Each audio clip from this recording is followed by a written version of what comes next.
So I've just watched Turning Red, and I gotta say, if I were to just give a first impression in a short amount of words, I actually really like it. I ended up watching it with my friends Kaivo and the Fifth Slayer. I'm pretty sure you guys talked about the cure to cancer at one point.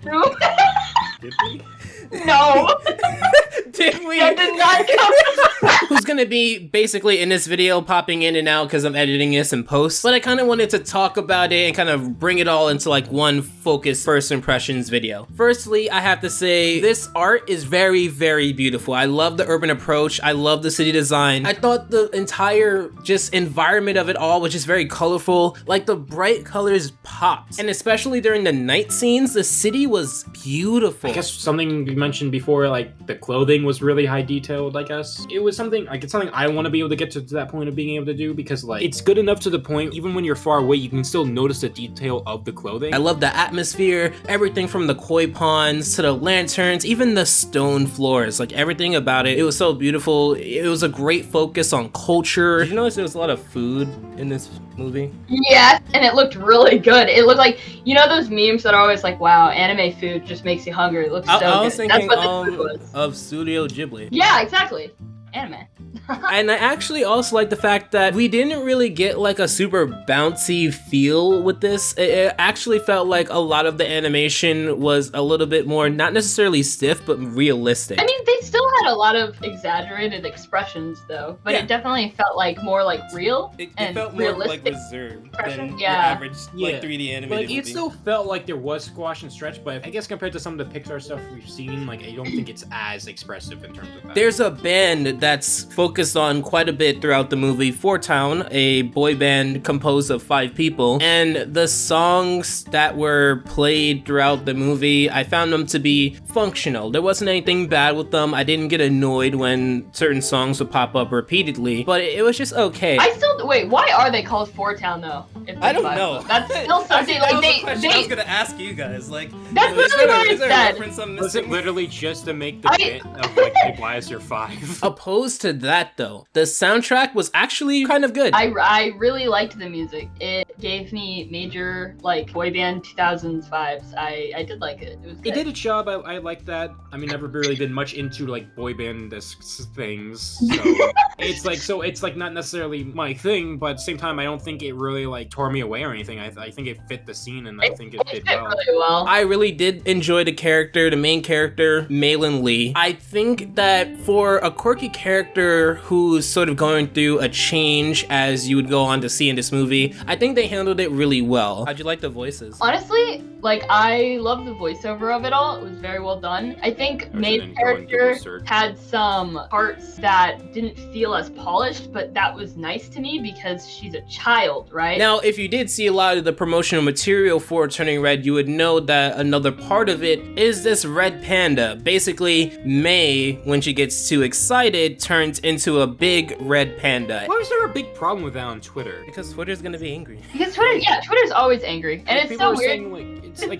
it's weird because like this is like the first time they actually like tried making it look a little different, because most of the time Disney, obviously besides the fact that like in some of the early films the characters kind of like the human characters looked almost exactly the same because of limitations, most of the time like the Pixar's kind of kept a similar style throughout all their movies, but like this is the Yeah, it evolves. Yeah. The panda designs in this were actually pretty good. They were very distinguished between May and all the other red pandas that we would go on to see within this movie. It was absolutely wonderful. All of it, really. I thought it was cool. Some of them had symbols on them, which I was trying to figure out what those were, but it went by too quickly. I didn't get it. Yeah, I mean, like, it was hard to really tell the big differences besides the fact that they were all different sizes. I mean, I didn't tell the difference between the aunts. I saw the difference between May's mom and May's grandma. And Yeah. The ones that were important, basically. As the premise kind of goes, her being torn between her mother's sort of view on her and being super strict and restricting, like the entire theme of all of that was just woven beautifully within this. So I have to give all my props to the people who wrote this, because as far as characters and story goes, it was done spectacularly. It's exactly what I look for in Pixar. The first 5 minutes sort of building up the character that we go on to see, it was just done really well. But if I wanted to get into spoiler territory, my best friends were really cool. I particularly enjoyed the aspect of all of them having distinct personalities. I think they knocked that out of the park. Wasn't her name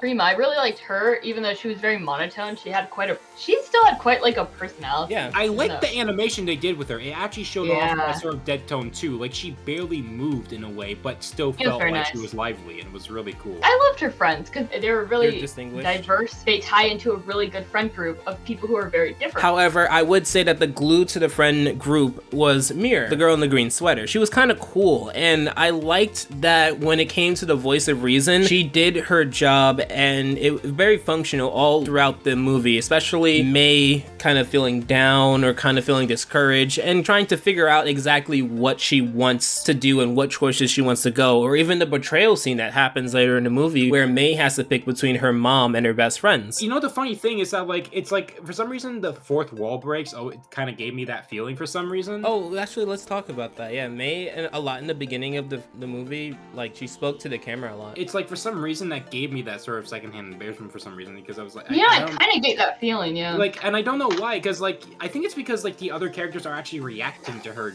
doing that in a very confused way. That isn't to say that I liked all of the characters. I actually kind of found the whole Devin sort of arc to be kind of dull. They kind of build him up to be the boy trademark. Like, the way that you first see Devin and how she develops a tiny crush on him, even though she said she didn't like him, I think that was accurate. There's another time where she just says, like, Aruga. I think it was Devin, but I think that's, like, not so much in her character. I don't know. It felt a little weird. I remember first time watching the movie. Well, isn't part of puberty, though, like, a little bit of inconsistency of your own character? Perhaps.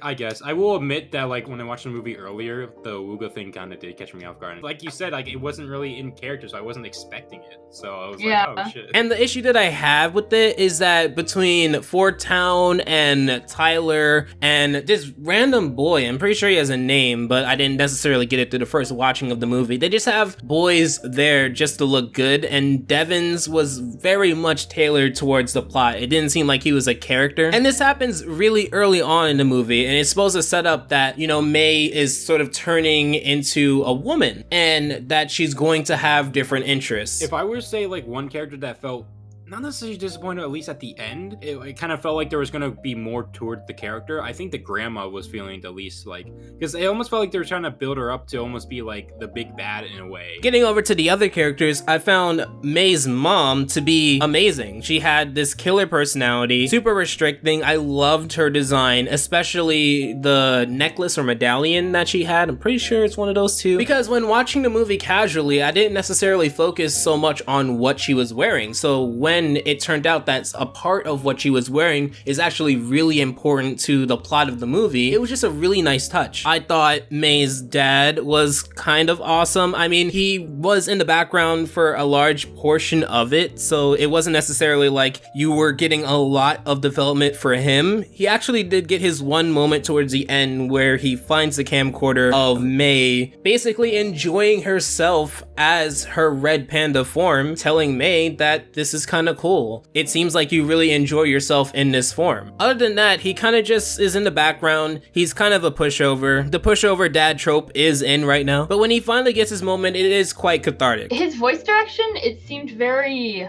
monotone and bland and soft, but I think that kind of worked with who he was. There's other characters in this, such as Tyler. Tyler's awesome. He serves as just a neat antagonist to May, and the fact that he kind of turns to a good guy at the end, it was just awesome to me. He's a little shit, and I like him. I also actually really liked that during the fight, he actually really didn't fight back. They actually showed him to be a kid. Yeah, that's actually kind of nice, because it's like, because he was kind of giving up this tough guy act or whatnot, but like as soon as it happened, you kind of act like a kid. It's like, oh, you realize, oh shit, this is because of peer pressure, by the way. Just want to point that out. Yeah, no, that's one thing I did like. When you see him on screen, there's a lot of times where he has like more confidence, and there's a lot of times where he looks rather anxious or shy, and it's mostly due to his peers being around him and how he wants to impress them. You can tell he's trying to be more popular. I mean, he spent all that money on like a birthday party. Spent $200 which is bucks crazy on to it. me. Like, Yeah. he's a super rich kid and he can't throw an entertaining birthday party.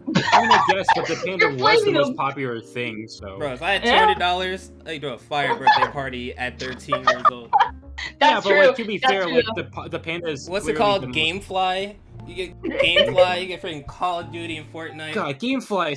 I mean, it works in this scenario because it's supposed to be 2002, but holy shit, Gamefly is so old. I also enjoyed that they weren't afraid to talk about periods. They weren't afraid to talk about the menstrual cycle, a mom and daughter talk. I mean, yes, it was overbearing in the sense that May and her mom are having this struggle, this back and forth, because her mom wants to really solve this problem. And it kind of gives that sort of relatable embarrassment that I'm sure a lot of people have gone through growing up. Even certain lines like, Did the red peony bloom? that entire scene was just amazing. I don't think I've ever seen that in an animated movie before. It just felt so normalized. It just felt like a regular part of growing up and being a woman. I know. I think the analogy of puberty was done really well, but I cringed so hard. It fit with how the mom didn't know how to deal with situations, so she would kind of like not address it head on, and she would act really awkward or like shameful about stuff. That fit. It just makes you cringe, like secondhand embarrassment. Yeah. I like the dynamic between Malik, the school security guard, anytime that she's spying on May. It was very subtle. They didn't necessarily put a lot of focus on it, and every time it was on screen, I thought it was very fun. How'd you guys feel about those small moments where they had language switching? I thought that was actually really cool. Yeah, what I was gonna say is that it wasn't like something that was focused on. It was just there, and I think that's cool because that's exactly how it is in real life. It's just normal. It just happens. I think they all acted believable, and I do think this is a message that would resonate with a lot of people. It's not just Asian families. I know a lot of people who grew up and they've had this same problem with their parents. Let me know in the comments below if that's you as well. I found the animation of Sun Yi to be beautiful. In fact, the entire spirit world, the bamboo forest, I did like the filter that was on it. I like the way that they composed that scene. Although I will say, and this kind of goes to probably my biggest gripe with the movie, there were a lot of attempts to have really good shots within the movie, but as a person who really enjoys Pixar movies, and I mean I can start naming them right now, The Incredibles, Finding Nemo, Toy Story, all the way up to 4. I actually really like Toy Story 4. I know a lot of people don't. The cinematography of Turning Red to me was just okay. It wasn't bad, it wasn't atrocious, it wasn't boring, it was just functional. It had a few moments where I felt like they did the best shot that they could, and the reason why this matters is because in a 3D animated environment, you can place your camera anywhere that you want. So it's just kind of crazy that off the top of my head, I can only think of a few scenes where I felt like the camera was placed in the perfect spot to achieve the perfect emotion for this perfect scene. One of those scenes being when May is going through the ritual of trying to contain the red panda version of herself, and you see her walking through the portal, and the visual metaphor of ripping off a side of her, like that was a really good scene. However, that one's to be expected. A more subtle scene that I enjoyed the cinematography of was when she was running on the rooftops. I thought that was very exciting, and there was just one scene at the end where it just kind of lingers and you kind of just see her jumping off and getting smaller in the distance. I thought that was a really good scene too. Yeah, I guess when I think about it, there wasn't really any big like oh moment. It's not that it wasn't bad, it just never It was really functional. Even with like something like Wall-E, when everything's supposed to be trash, it kind of does, they do make it look far away and like and give you kind of that sense of like, oh shit, like everything's destroyed basically. Dude, the spirit realm felt kind of small. Yeah. Especially for like a medium where you can put the camera anywhere. Like, Yeah, I don't because know. you can do that with 3D. You can literally put it put it anywhere. anywhere you want. You can move it however you want. You can move it however you want. Like You can do whatever type of camera you want. It's not like a free, like real life where you can like you have to like just like a limit to how fast you can go or whatnot. You can move that thing as fast or how far you want to go. Overall, I can't wait to make a video on this, although I did say that about Mitchell's versus the Machines, so maybe this is just going to be on the backlog for a while. My friends also thought it was pretty good, so let me know what you guys think in the comments down below. Until then, take care. Alpha out.